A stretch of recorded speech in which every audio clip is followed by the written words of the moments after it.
All right. Well, my name's Christy Rumbaugh. I'm the digital product owner for our developer partner portal. I've been with Nationwide for over 25 years. 20 of those years have been in product management experience. And I joined the dev portal team. It's been 2 years ago that I've been working with this team. So, Brad, you want to introduce yourself? Yeah, so thank you for the opportunity today. My name's Brad Hohenbrink, and I'm, as it says on the screen there, I'm the software engineering product owner for our portal and our API gateway at Nationwide. Christy being the business side, I'm kind of the IT side of the operation here, and bring over 19 years of professional experience into that space. We could probably just go ahead and work right into the next slide, Christy.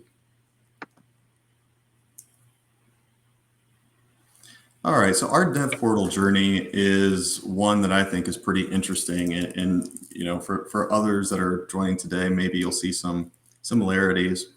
But our journey has been one of constant evolution, driven by adoption and growth of our API platform, and our continued drive to want to try to leverage APIs as digital products to kind of think about things in a little different way. Starting out in 2016, that's when we brought Apigee into Nationwide, really as an IT initiative, right? So this is something where we were looking at the industry and kind of saw where things were going and knew that we needed to evolve into that space. In some ways, thinking that maybe we were already behind the 8 ball. And in 2016, our portal in particular, we started with, I think, like a lot of groups of companies would do, what came out of the box as a gateway offering from Apigee. And so at the time, they had a Drupal, dynamic content managed offering that you can kind of see on screen, and you can kind of see how we've evolved through the years as I walk through this journey. But that's how we had to kind of crawl before we walk. And in the years leading up to 2019, largely, we didn't focus as much on the portal as much of operationalizing APIs into Nationwide and building business cases to get the rest of the company kind of to our headspace where we are now. Not necessarily on the slide, but one story I'd like to share specifically is, in the years of 2017 and 18, it says there we had a large focus on adoption and operationalization, which is true, right? There's a lot that goes into making sure that you have the right processes in place, the right governance, the right security. But there's another aspect of adoption and, quite frankly, convincing perhaps different business areas, especially in a large enterprise like Nationwide, why you might want to consider using APIs and the concept of a digital product to accelerate or distribute our traditional production products in a different way. And one of the stories I like to share is our very first partner-facing product early on was a partnership we did with our pet protection business, where it's pretty basic. These days this is something not maybe revolutionary, but it was around quote aggregators and being able to partner with these quote aggregators that are a non-Nationwide entity, and them kind of tie into our quote systems, quote and bind system for pet insurance as an alternate distribution play, right? And what we found is, it took us very, very small amount of time to deliver that. And the results were quite amazing. What they were seeing is that the conversion rate for those who came through that partner channel, so non-direct, so not going to petinsurance.com or directly to Nationwide, they had a 60% increase in conversion rate just by meeting those members where they are, meeting them where they were going to be. And stories like that really started to drive that adoption and drive the mindset at Nationwide into where I'll land here into 2019, into we really need a separate business that focuses specifically on digital partnerships.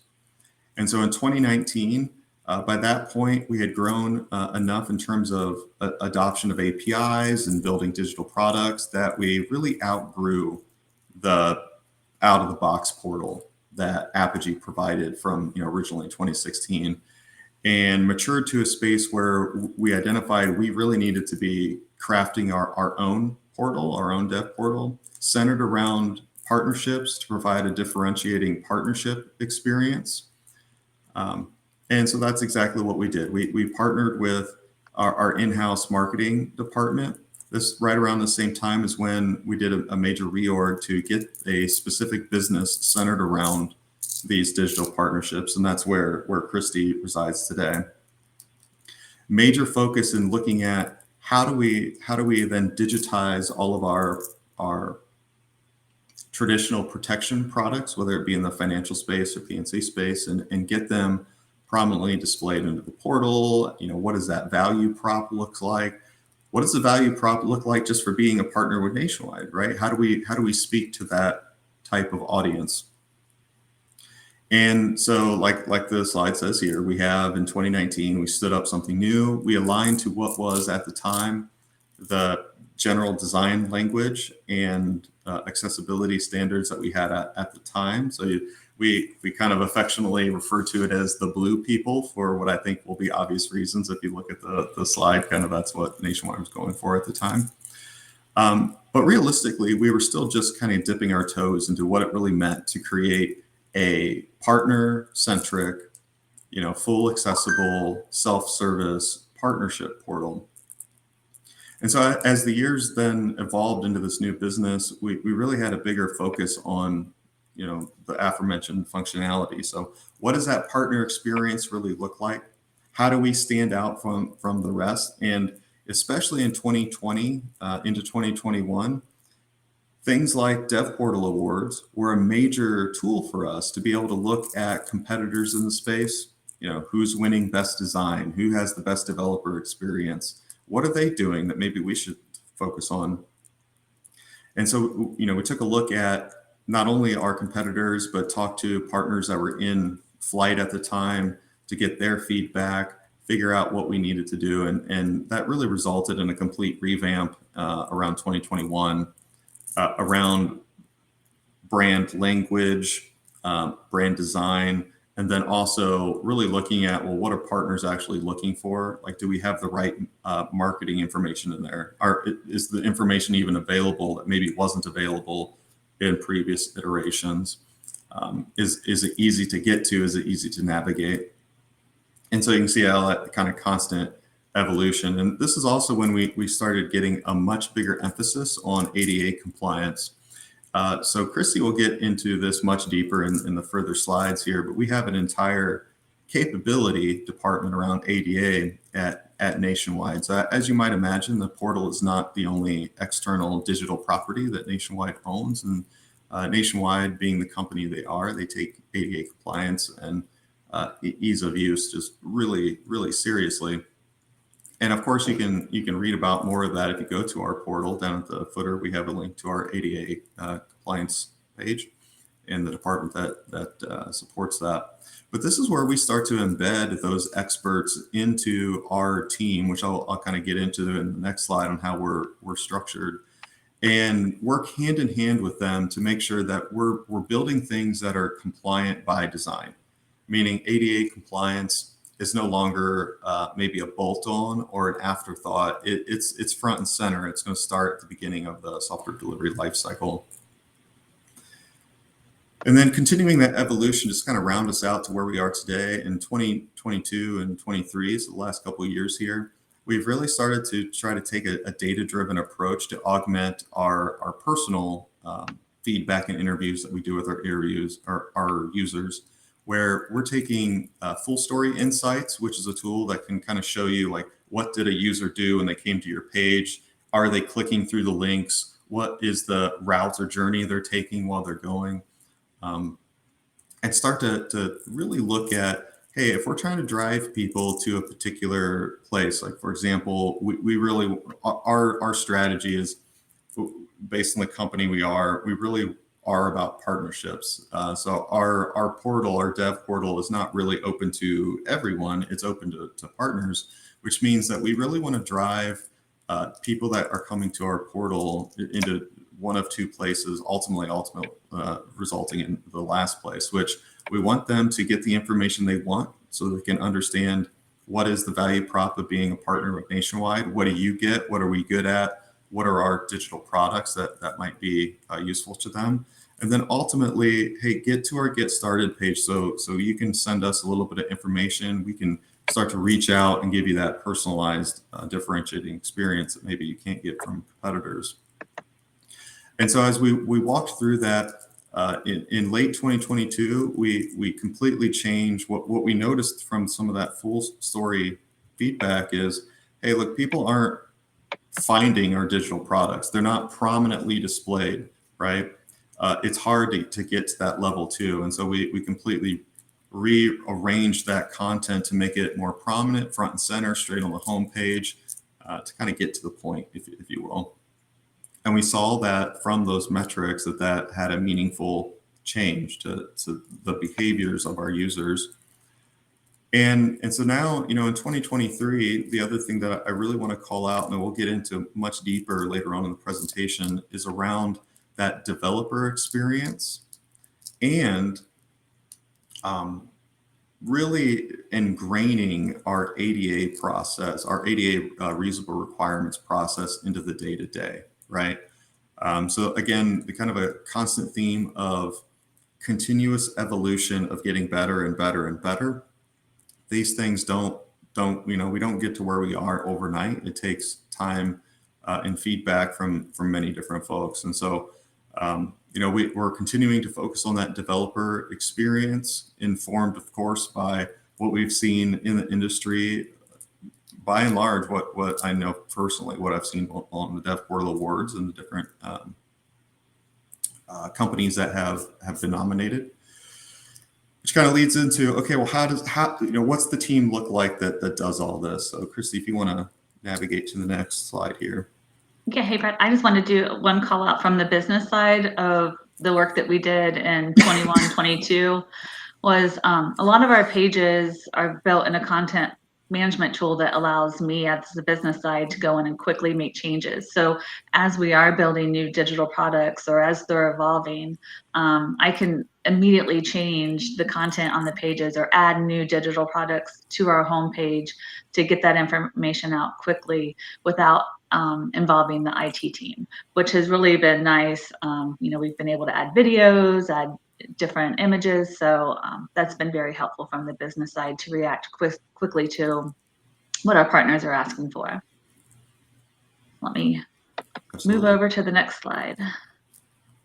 Yeah, I probably won't spend quite as much time on this, but I wanted to showcase this because, when you saw on the last slide where we transitioned to have a dedicated business unit all around digital partners that supported the entire enterprise, well, that's, the portal is just one piece of that. And so I wanted to kind of showcase how we're set up at Nationwide, where we have our entire, our department is enterprise partnerships.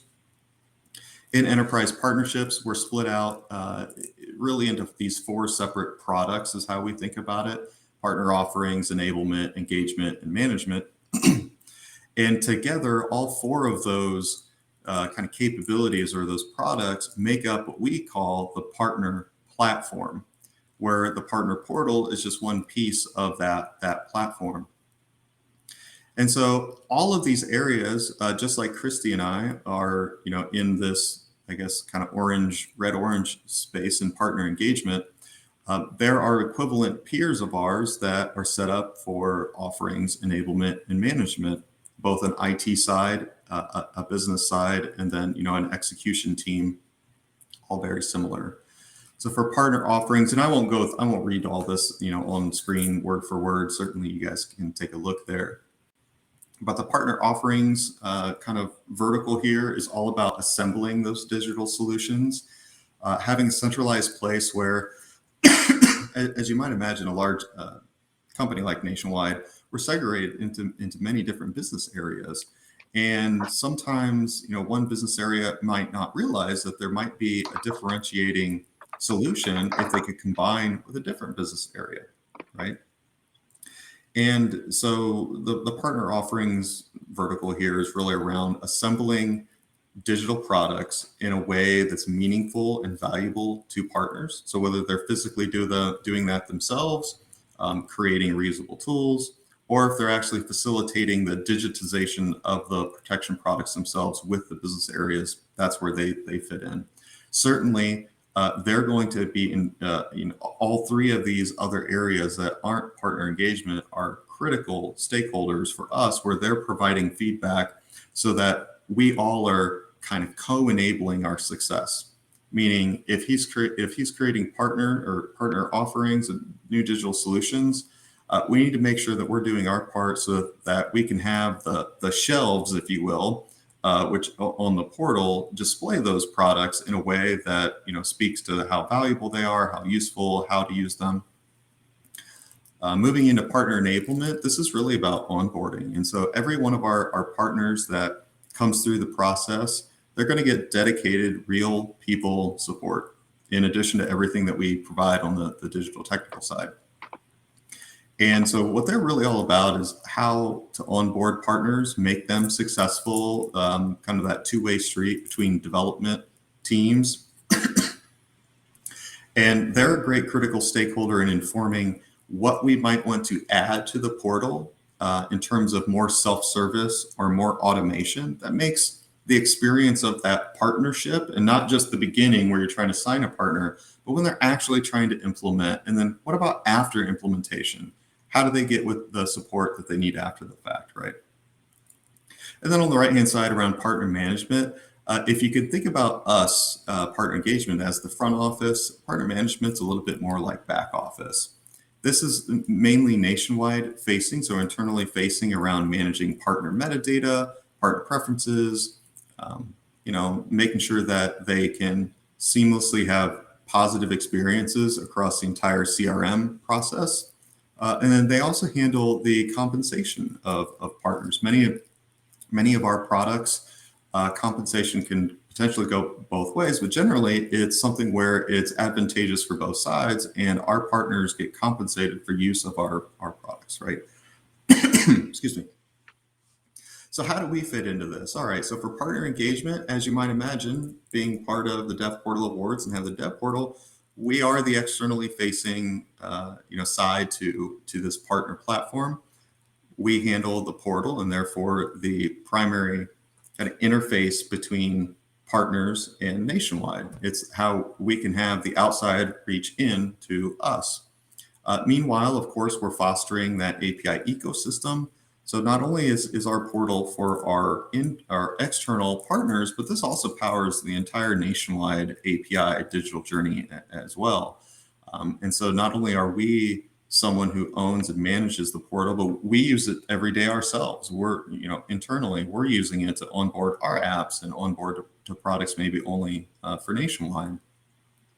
And of course, we also then have to make sure that we're creating a place where those digital products, as I mentioned, easily show up, are positioned correctly, are speaking the language of Nationwide, meaning they're aligning to our brand verbiage and brand standards. The portal itself is ADA compliant, that is easily used by all audience members. And so how we've actually implemented that in terms of the nuts and bolts is, we have a team. It's called the Local 404. It's kind of a fun play on technology response numbers and unions. So, it's the Local 404 Product Builders Union. It's a full stack hybrid remote agile line. And so, post pandemic, we are certainly, for me, I'm in the office most days. I don't necessarily have to be, but I am. Most of our developers are remote, working from home, occasionally coming into the office. We're full stack. And so, we get to control that entire ecosystem front to back. 100% dedicated to this partner engagement vertical that you see above.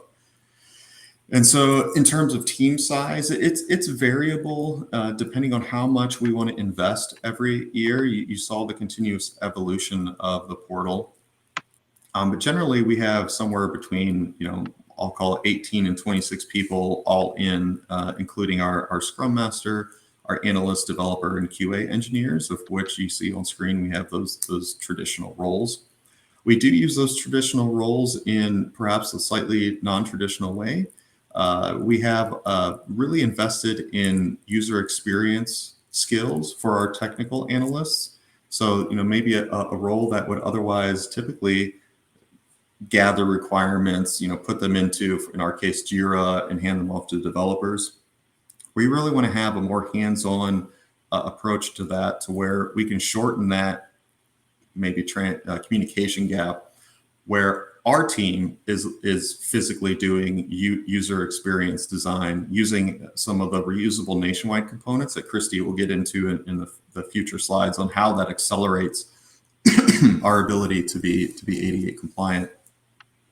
And then, of course, we have dedicated production support inside the line for rapid response, both for internal and external. The most of the demand that's coming through our line is going to be internal, because, as I mentioned, we both serve partners, but also internal Nationwide developers, thousands of them. We have a very strong partnership with marketing and legal. This is really important to make sure that we're on brand, right? Like, we can differentiate our portal from something like, say, nationwide.com, so that partners know they're somewhere else, but at the same time aligning to the same brand standards, the same brand language, and making sure that we have kind of a cohesive experience for those folks.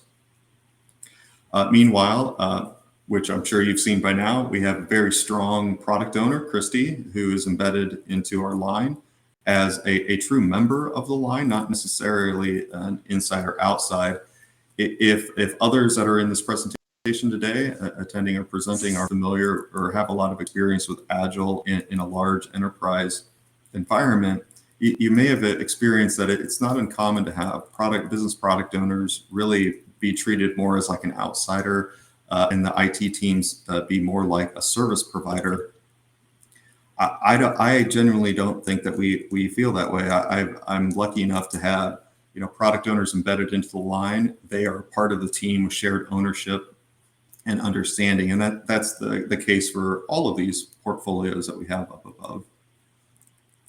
We combine all those roadmaps. So I mentioned that we consider the other verticals critical stakeholders. We combine all of those roadmaps. So if the partner offerings area, like, hey, this is what we want to accomplish, partner enablement, they're going to have their own roadmap and what they want to accomplish. All of that needs to fit together if we are really wanting to put our partner at the center of everything that we do and make their experience, the most seamless, most friction-free, most differentiating that we can in the insurtech industry, right? So we combine all of those together and run this as a continuous program year over year over year. And then you'll see more of this as Christy goes into our metrics, but we really drive for data-driven outcomes, right?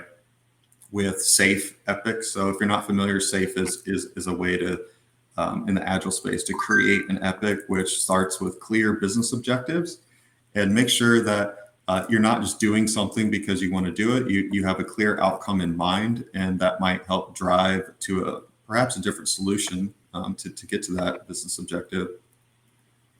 And then, of course, I've already talked about the last one over and over again around the critical stakeholders inside these different portfolios, but also outside. So we have an entire set of business areas that we also will engage with, depending on what we're trying to do.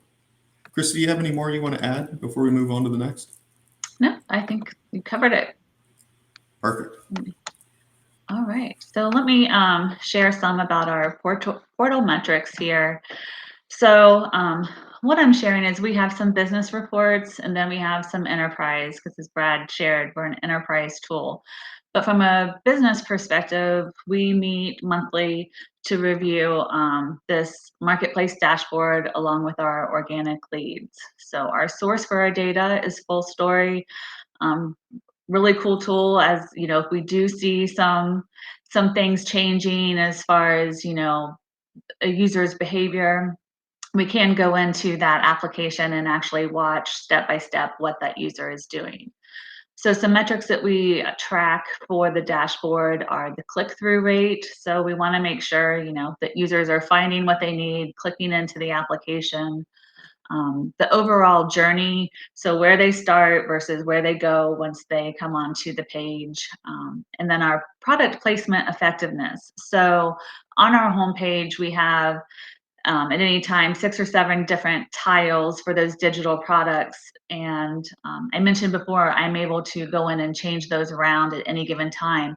So we do play around with those a lot just to see if we can generate more clicks into one versus the other, and see how that impacts our numbers.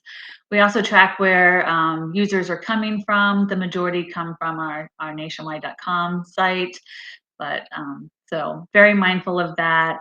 And as far as like KPIs around there, we don't market the site, so we're not really looking to, see a jump in users or anything like that.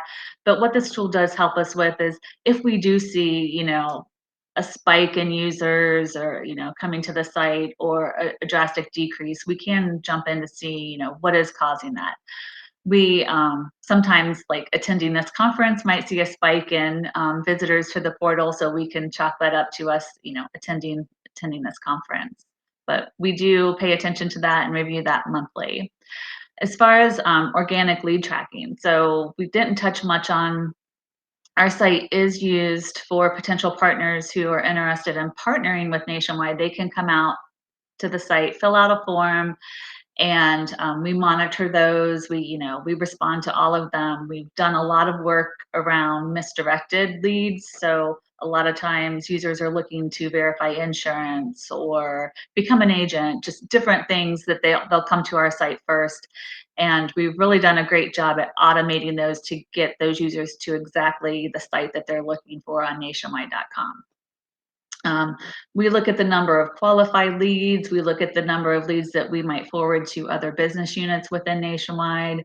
And then again, we look at what type of lead they're selecting. So we know if all of a sudden we start getting different types of leads, maybe we look into what's driving that. From a platform metric, so this is embedded on the platform. So internal users, a group of users have access to this. So the numbers to the right, the metrics report, is at an enterprise level. So we want to track, how many public APIs do we have on the portal, how many internal APIs, and what is the traffic. So our leadership looks a lot at that to see, if traffic is going up or down, to make some decisions. Right. I'm going to move on here to make up some time here around. So, what we're here today to talk about accessibility. So, what does it mean to Nationwide to have an accessible digital asset? Brad already mentioned that we're fortunate to have a dedicated team whose job is accessibility. So they're the ones who, make sure we're using the latest tools, and that we are compliant. Now, they're not a team who's actually going to do the work to make your application accessible, but we're very fortunate to have them as an asset. So the asset should provide the following. This is what we look at from a Nationwide perspective: text and audio alternatives for any non-text content that can be presented in different ways without losing information, all functionality from a keyboard if needed, opposed to using a cursor, sufficient time to read and use content, and the capability with current and future user agents.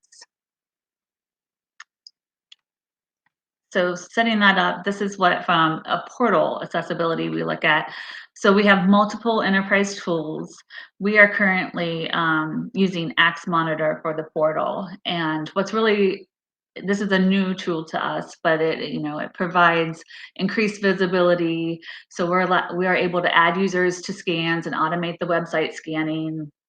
It reduces our legal risk and cost, allowing critical issues to be prioritized and tackled first. It improves our reporting because this tool provides dynamic and configurable reports to identify and resolve issues. And then it also long-term allows us to monitor the application's health. So it provides an accessibility score and any issues found for a website over the lifetime of the scan. And I know these screenshots aren't the greatest, but it does provide us with a dashboard. So it's really easy to see what category any issues are and how many of them. you have. So we've been using that frequently. Some other changes we've recently made is using reusable bolt components. So these components have already, gone through an accessibility test. So we know that they're accessible. We know that they're brand compliant. Some examples are any place we're using logos or icons, the content design. Um, those are just a few examples there. What I'm really proud to share is, so, we recognize the importance of accessibility and we've baked this into our process. So from the start with requirements all the way through UAT, so me testing the card. So what happens is we have this template or guideline to make sure that we are including accessibility acceptance criteria. We're doing component checks, and then there's a nice checklist for any visual navigation, including screen readers and testing. So what we've done is, again, we've baked that into our requirements. That goes to the developer. So it's considered with any card that's applicable when the developer is, doing their work.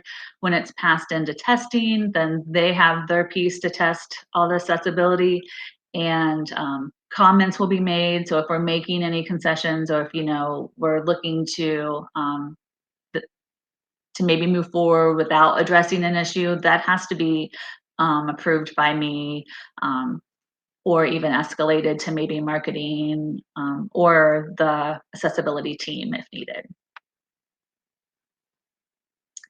Yeah, so that's really that's what we have to share today. So look forward to any questions. Thank you very much for the presentation. It was absolutely riveting, and I want to thank you for going into the details of how does this huge effort comes together. Now, I have a bit of a hairy question. I don't know if you're willing to answer it. In the scaled agile flow, where from when you decided that you need and you want and you have to be ADA compliant, where were the parts that you felt the most resistance, and what were the parts that you needed to resolve for first so that this flow could go on? If you don't, if you don't mind, I'll take that. No, go ahead. I would say I don't think it's so much the resistance as if we go back to the early days where we were like, hey, we recognize this as a gap, right? Like, hey, I think fundamentally we're set up well at Nationwide because we're not like, our partner portal is not the first external website, partner or member facing.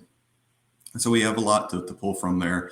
We view ADA compliance as just something that is table stakes. If you're going to put something out on the web, right? Like that is something that aligns, these are my words, but to the Nationwide values of, well, of course, like we want to be inclusive, as part of our value structure.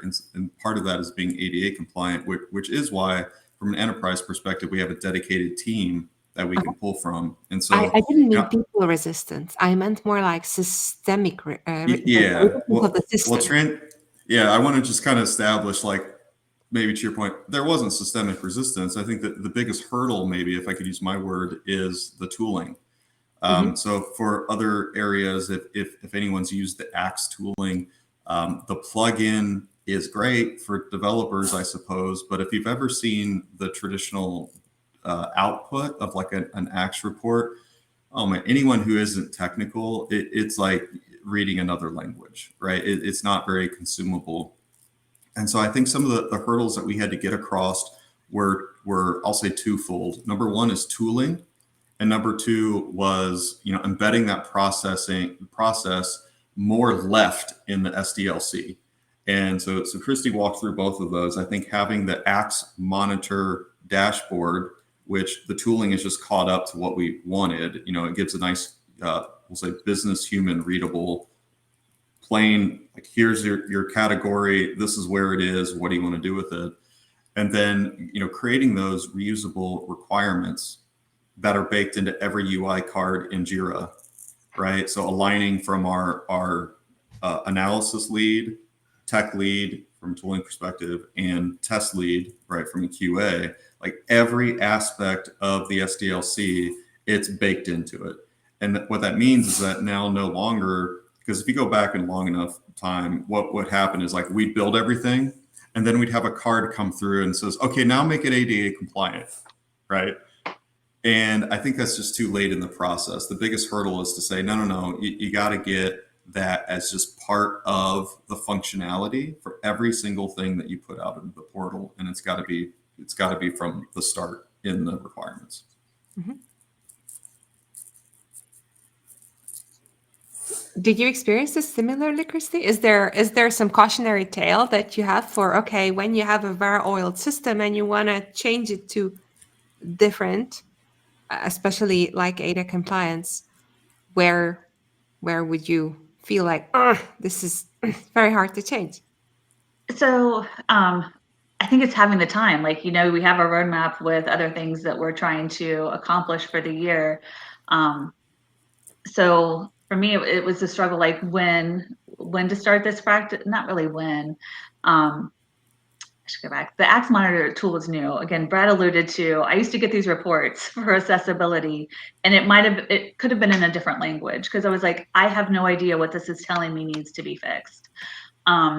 So that was really hard to deal with. Then it would be more time of my development team kind of like explaining, to me what the issues are. And I think having that dedicated team has really helped with that in our new tools. So like the Axe Monitor, we went through the dashboard and I'm like, oh my gosh, this makes sense. This is so much easier. I do think we have a challenge with, we have branding that maybe doesn't always, will fall under the category and give us a hit on accessibility, but that's a choice from Nationwide as far as like the branding. So those are some challenges. That's mostly just, so for those who are familiar with ADA, like color contrast is one of the most, like, probably the largest number of hits that we get. So like the color contrasting between our brand colors and text and things like that. In not to use the same word, but in contrast to something that might be functional where like, hey, this isn't going to work with a screen reader, right? Like those are things that we 100% prioritize to make sure they work. But yeah, sorry, Chris, I just wanted to kind of explain what you meant. Yeah, I mean, but learning more about accessibility, like from my standpoint, I'm, with prioritizing the work for the team, I am fully on board with, recognizing that, hey, this might slow us down as far as we have different things, different scope now in each card that's going to take that longer, to get to the finish line that we have to accommodate for. And, myself and leadership is on board with that to make those concessions. Yeah, so it's definitely a journey for us. I mean, it's always been in scope. We've always worked to be compliant, but I think over the last, say, like 6 months, we've been more of, let's fully ingrain this in our culture and our work that we do daily. Mm-hmm. So we do have work to do. Next year, I hope if we come and have a story, it'll be a lot different, that we've, improved even further. But I'm excited where we're at today. And, I don't think we have any glaring, like huge issues that prevent our site from being accessible. Mm-hmm. Is color blindness one of your considerations for accessibility for images? Yes, Brad is nodding. Yes. Absolutely. And I would say that, kind of alluding to what I was saying before around the color contrast being, one of probably the highest tick rate of like findings that we see, both on even assets we don't own, like nationwide.com. That can be one of the most difficult things to, I'll say, get right or feel like you're getting it right. And so we're extremely lucky in that we do have a dedicated department around ADA compliance for consultation. We're extremely lucky that that's baked into our other, supporting departments, like our marketing team. Like our marketing team typically creates a lot of those assets. Like if we're trying to create a new image or maybe infographic or something like that, they'll actually provide that, because that's a service that we can go after. And just like us, they're used to making sure that it can't just look good. It needs to be ADA compliant and work well with the brand and all those concerns. So Absolutely, it's a concern, and I would say that it's probably one of the most difficult things to get right, because when you think about maybe some of the other items, like, hey, I need to be able to only use a keyboard, tab through a form, and that needs to also work for the screen reader if someone's blind. Those are functional changes that are pretty binary. It either works or it doesn't, right? When you get into the image pieces and how that might show up for someone who has, maybe color blindness, and then you got to be thinking about, well, what type, right? Like, sure, red green color blindness is pretty common, but there's other types too that you need to account for. And yeah, so I don't know if I have an elegant solution there, but yeah, that's certainly something that I think is the most challenging. Thank you very much, and see you off the stage in the the um, hallway track after the third presentation. And thank you again. Absolutely. Thank Thank you. you. Appreciate the opportunity.